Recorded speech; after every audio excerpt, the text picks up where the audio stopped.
The smell of barbecue smoke drifted through the air, a thick, mouth-watering scent that would have made any normal person's stomach growl.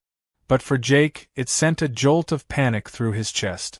He wasn't hungry. He was terrified, because he knew that somewhere in the middle of all that delicious grilling was something that should not be there.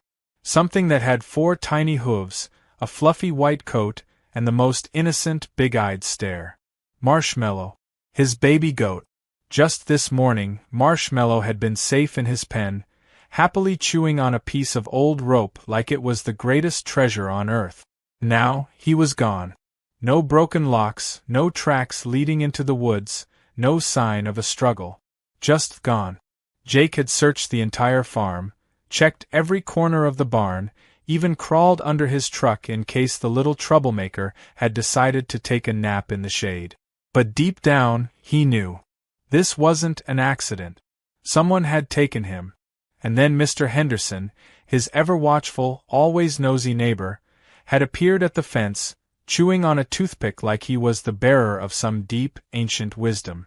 "Saw your fancy little goat this morning," he'd said. Karen was carrying him like a sack o' potatoes. Looked real pleased with herself, too. Jake's stomach had dropped.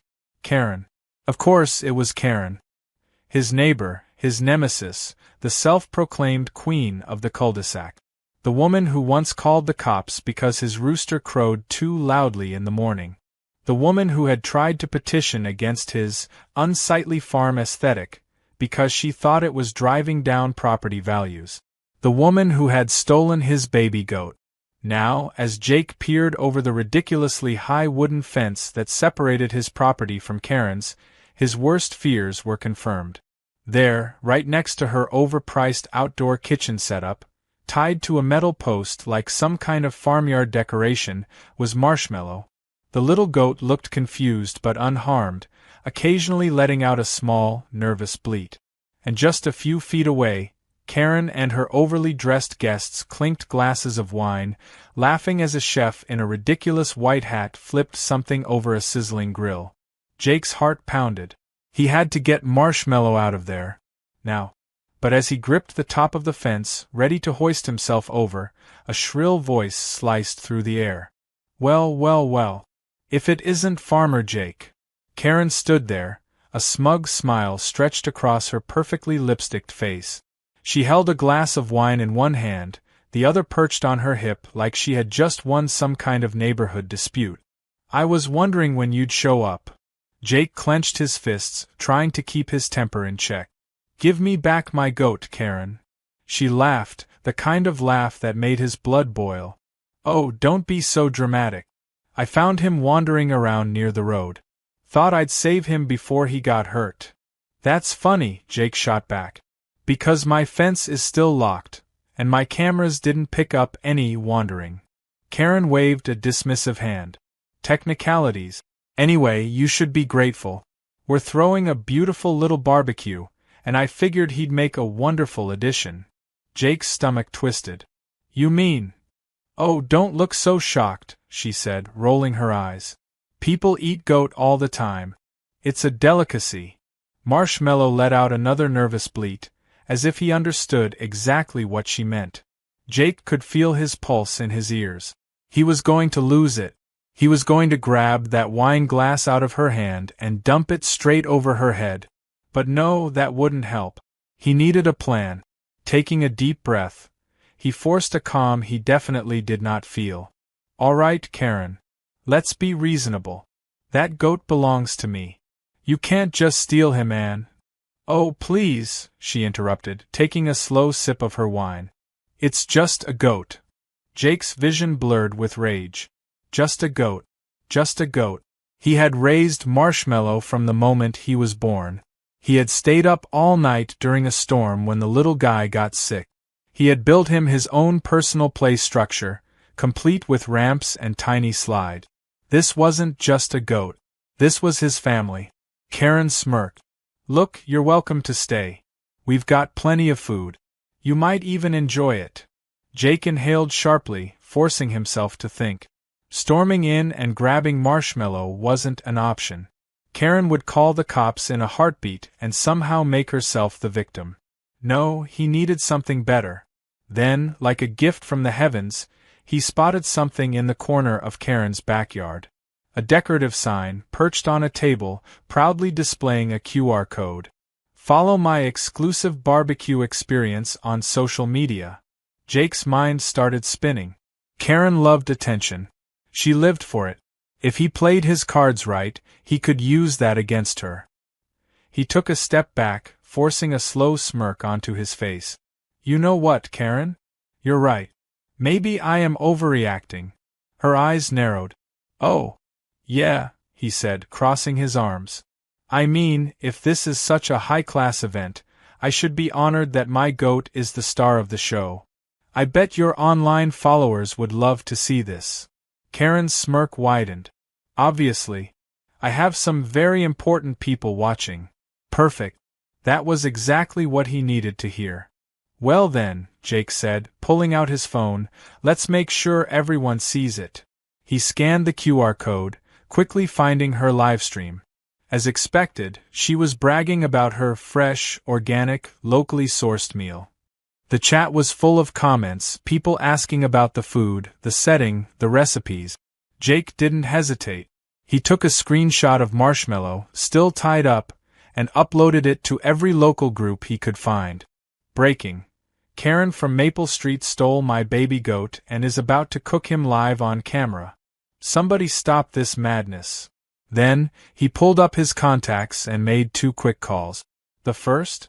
To a local animal rights group that took issues like this very, very seriously. The second? To the cop. Because, unlike Karen, he actually had proof of theft.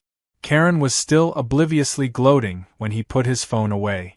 You know, I think this is going to be your most popular barbecue yet, Jake said, barely containing his grin. Because in exactly 10 minutes, this entire party was about to explode. Karen had no idea what was coming. As she sipped her wine, blissfully unaware of the chaos that was about to unfold, Jake leaned against the fence, watching everything like a man who had just set the world's most satisfying trap. The live stream was still running, and within minutes, the comments section was on fire. Messages flooded in, ranging from confused onlookers wondering if this was a joke to full-blown outrage from animal lovers who were already tagging authorities. But Jake wasn't going to leave everything to chance. He needed to make sure this disaster hit Karen in the most spectacular way possible. That was where Lisa and Timmy came in. Lisa, his childhood best friend and an expert in stirring up trouble when necessary, had already been briefed. She was currently marching up Karen's driveway, holding a tray of what she called organic artisan lemonade, but what Jake knew was actually the most disgusting, sour, undrinkable liquid she could create. Her job was to distract Karen just long enough for Jake to get into the yard. Meanwhile, Timmy, Lisa's 12-year-old menace of a brother, was positioned behind a row of bushes, armed with a slingshot and a bag of marshmallows, because if anyone was going to defend a goat named Marshmallow, it might as well be literal marshmallows. His mission was simple: cause chaos. The moment Lisa rang the doorbell, Jake slipped through the side gate, careful to stay low. Karen's guests were too busy mingling to notice him. Marshmallow was still tied up, looking utterly unimpressed with the entire situation. Jake crept toward him, whispering, "All right, buddy, let's get you out of here before you become someone's main course." Then, right on cue, Lisa's voice rang out from the front. "Good evening, everyone. Would you like to try some hand-squeezed, ethically sourced, farm-fresh lemonade?" Karen, who had been in the middle of bragging about her party's exclusivity, turned around with an irritated sigh. "Ugh, are you seriously selling drinks right now?" Lisa beamed, completely unfazed. "Oh, absolutely. And let me tell you, it's so exclusive, only the most refined palates will appreciate it." Karen, whose entire personality revolved around being considered refined, sniffed. "I suppose I could try a sip." Lisa handed her a cup with an innocent smile. The second the liquid hit Karen's tongue, she made a sound that could only be described as a dying cat attempting opera. She spat it out all over her expensive outdoor furniture, clutching her throat. What is this? Are you trying to poison me? Lisa gasped in mock horror. Oh no. That was my extra bold bat. You must have a very sensitive palate. As Karen gagged and scrambled for a napkin, Timmy made his move. From his hiding spot, he pulled back his slingshot and let a marshmallow fly. It arced beautifully through the air and smacked one of Karen's guests right in the forehead. The man, mid-sip of his wine, choked in surprise, spilling red liquid all over his white blazer. What the? Before he could even react, another marshmallow struck the back of Karen's head, sticking to her perfectly styled blonde bob. She shrieked, spinning in confusion. By the time the third marshmallow launched, pure anarchy had broken loose.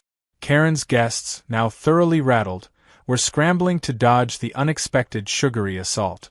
In the middle of it all, Lisa kept apologizing while subtly blocking Karen's path back to the backyard. Jake took his chance. He quickly untied Marshmallow, scooping the little goat into his arms. "All right, buddy, we're making a run for it." But just as he turned to leave, a voice stopped him cold. "And just where do you think you're going?" Karen had somehow managed to escape Lisa's diversion, her face still twisted in fury from the lemonade fiasco and the marshmallow attack. Her eyes locked onto Marshmallow, and Jake could see the realization dawning on her face. "You think you can just waltz in here and take him back?" she snapped. Jake didn't flinch. "You mean take back the animal you stole from me?" "Yeah. That's exactly what I'm doing." Karen let out a dramatic scoff. "Oh please, this is ridiculous. You're making such a scene over a stupid farm animal. Do you know how much effort I put into planning this event? The influencers I invited? The reputation I built?" Jake gave her a slow, unimpressed nod. "Yeah, you built yourself a real empire here, Karen. Too bad it's about to collapse." Before she could ask what he meant, a new sound cut through the madness, the distant wail of sirens. Karen's smug expression faltered. She glanced around as if trying to figure out whether this was some kind of prank. Then, one of her guests, still holding their phone, gasped. Karen? Your live stream is blowing up. And not in a good way." Jake smirked. "Yeah, funny thing about broadcasting your crimes to the entire town. People tend to react." Karen lunged toward him, but before she could get her hands anywhere near Marshmallow, the front gate swung open. A squad car pulled into the driveway, followed closely by an animal control van and, to Karen's absolute horror, a small group of very angry protesters holding signs that read, "Save the Goat" and "Justice for Marshmallow." One of the officers stepped out, looking thoroughly unimpressed. "Karen Thompson?" Karen plastered on her best innocent smile. "Oh, officer. What a lovely surprise. We're just having a little neighborhood gathering. We received multiple reports about a stolen animal and possible animal cruelty." The officer cut her off. He glanced at Jake, who was still holding Marshmallow. "Sir, is this your goat?" Jake nodded. "Yep. And I've got proof he was taken from my property." Karen let out a nervous laugh. "Oh, come on. He was just wandering around. I was doing him a favor." The officer raised an eyebrow. "We also have video evidence from your own livestream where you openly admit to planning to cook him." Karen's face drained of color. The entire backyard had gone silent, every single guest awkwardly shifting away from her. Even the fancy chef who had been tending the grill was now subtly packing up his knives, wanting no part of this. "Now," the officer continued, pulling out a notepad, "let's talk about the multiple health violations, unregistered event hosting, and possible theft charges." Karen made a strangled noise. "Wait. I didn't. This is all being blown out of proportion." Jake took a step closer, enjoying every second of her meltdown. "Yeah, I'm sure the internet is going to be real forgiving about this one." As if on cue, Karen's phone pinged with a notification. Then another. Then another. She fumbled to check it, her eyes widening in horror as she saw the number of comments, the furious messages, the growing hashtag #GoatGate spreading like wildfire. Marshmallow let out a triumphant bleat, as if celebrating their victory. Jake gave him a proud pat. "Don't worry, buddy. You're going home." And as Karen's perfect, carefully curated world collapsed around her, Jake couldn't help but think revenge had never tasted sweeter. Karen stood frozen in the middle of her backyard, gripping her phone like it was the only thing keeping her upright. Her face was a fascinating mix of disbelief, horror, and rage as she scrolled through the tidal wave of comments flooding her livestream. Each notification chipped away at her carefully curated social image, exposing her as the town villain in real time. The elegant, high-class atmosphere of her barbecue had crumbled into a disaster zone of chaos, sirens, and angry voices. Jake didn't even try to hide his amusement. He stood off to the side, Marshmallow nestled safely in his arms, watching as the destruction unfolded. The police officers were already moving in, questioning Karen, asking for permits she definitely didn't have, while the animal control officers examined Marshmallow, making notes about his condition. The protesters were still outside the fence, chanting slogans that had turned into a mix of "Save the Goat" and "Cancel Karen," and Karen's guests, sensing the ship was sinking fast, were hastily gathering their things and slipping away before they got dragged into the scandal. Karen, however, wasn't giving up so easily. With the same unearned confidence that had gotten her into this mess, she snapped out of her trance and turned to the lead officer, planting her hands on her hips like she was the one in charge. "This is ridiculous. I'm the victim here. That man," she pointed aggressively at Jake, "trespassed on my property. He broke into my event. He stole that goat from me." Jake snorted. "You mean the goat you stole from me first?" Karen ignored him. "Officer, do you know who I am?" she demanded. "I have connections. Important ones. Do you really want to ruin a perfectly wonderful evening over a misunderstanding?" The officer, who looked like he had exactly zero patience for her nonsense, slowly raised an eyebrow. "Ma'am, I don't think you understand the situation you're in." He motioned to the animal control officer beside him. "We have enough evidence to charge you with theft, animal cruelty, and multiple health and safety violations. And that's before we even get into the livestream footage where you openly admitted to planning to cook a stolen pet." Karen's mouth opened and closed like a fish gasping for air. That was taken out of context. One of the officers let out a dry chuckle. "The video where you literally said, 'This is going to be the best fresh farm-to-table meal ever'? That context." Her face flushed bright red. I was joking. Obviously.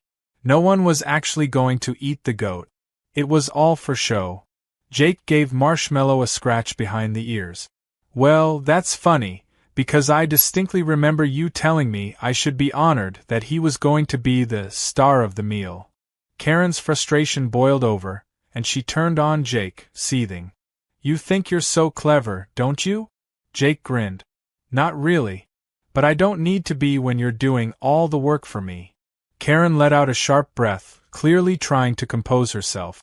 She glanced around at the remaining guests, looking for support, but they were all suddenly very interested in their phones, avoiding eye contact. Even the chef who had been manning the grill was now nowhere to be seen, probably deciding that his career wasn't worth being associated with whatever this disaster had turned into. One of the officers finally sighed and pulled out a small notepad.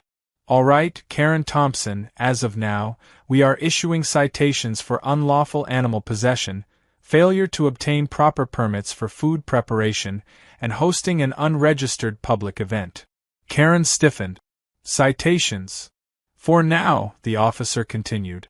"But considering the overwhelming video evidence, you should probably expect a visit from a judge real soon."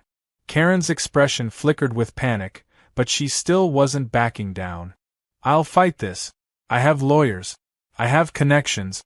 This whole thing is being blown out of proportion." Lisa, who had been casually sipping a soda by the fence, chimed in cheerfully.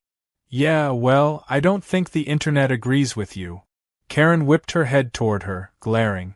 What are you talking about? Lisa held up her phone. #Goatgate is trending. You're already at 20,000 views. Oh, and someone turned your meltdown into a meme. She turned the screen toward Karen, where a screenshot of her shouting, "It's just a goat," had been captioned with, "When you try to barbecue the wrong pet." Jake couldn't help it. He laughed. Karen's face burned with fury. This isn't over. Jake gave her a slow, almost pitying smile. Oh, Karen. It really is. As if to prove his point, the cops handed her a folder full of citations and turned back toward their vehicles. The animal control officers, satisfied that Marshmallow was unharmed, gave Jake a nod of approval before packing up as well. The protesters, now that their mission was a success, began taking victory selfies in front of Karen's gate, celebrating their small but mighty triumph. Karen, meanwhile, stood completely still in the middle of the backyard, surrounded by the wreckage of what was supposed to be her perfect event. The once pristine white tablecloths were stained with spilled wine, marshmallows littered the ground like tiny sugary landmines, and her carefully curated social status was going up in flames faster than the fire in her abandoned grill. Jake adjusted Marshmallow in his arms and gave Karen a final nod. Good luck cleaning this up. With that, he turned on his heel and walked toward the gate. Lisa and Timmy followed, Timmy casually tossing one last marshmallow over his shoulder like a final parting shot. As soon as they stepped back onto Jake's property, Lisa let out a victorious cheer. That was beautiful. I mean, honestly, better than I even imagined. Jake exhaled, finally letting the tension in his shoulders ease. He set Marshmallow down, and the little goat immediately began bouncing around happily, blissfully unaware of how close he had come to disaster. Lisa nudged Jake. So, how does it feel to have completely ruined Karen's social life in one night? Jake scratched his chin thoughtfully. You know, I think I could get used to this whole hero thing. Timmy grinned. Marshmallow's the real hero. We should get him his own Instagram. Jake smirked. You know what? That's actually not a bad idea. Lisa laughed. Oh, she's going to lose her mind if your goat ends up being more famous than she is. Jake glanced back at Karen's yard, where she was still standing, motionless, staring at her phone as the full weight of her downfall settled in. Yeah, he said with a satisfied nod. I think that's a risk I'm willing to take. Marshmallow let out one last triumphant bleat, and with that, Jake led his little crew back toward the barn, leaving Karen to deal with the ruins of her disastrous evening.